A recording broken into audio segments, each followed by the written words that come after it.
உன் வாழ்க்கை சில நேரங்களில் சிக்கல்கள், கவலைகள், வருத்தங்களால் நிரம்பியதாக இருக்கலாம்.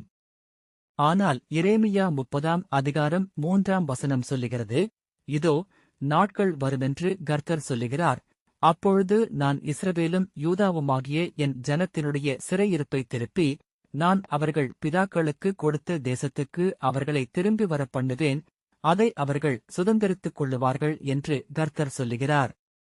நீ செய்த பழைய தவறுகள், தோல்விகள், கனவுகளின் சிதறல்கள் எல்லாவற்றையும் தேவனாகிய நான் மறக்க செய்து உன்னை மீண்டும் உயரச் செய்வேன்.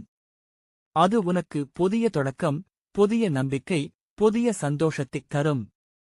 நீ எப்போதும் தனியாக இல்லை. எந்த சிக்கலும் நீண்ட காலம் நிலைத்திராது. தேவனாகிய நான் உன் வாழ்க்கையை மீண்டும் செழிப்பாக மாற்றுவேன். உன் வாழ்க்கை மீண்டும் நிறைய நம்பிக்கையுடன், சந்தோஷத்துடன் களிப்பாக இருக்கும் என்று நான் உனக்கு சொல்லுகிறேன்.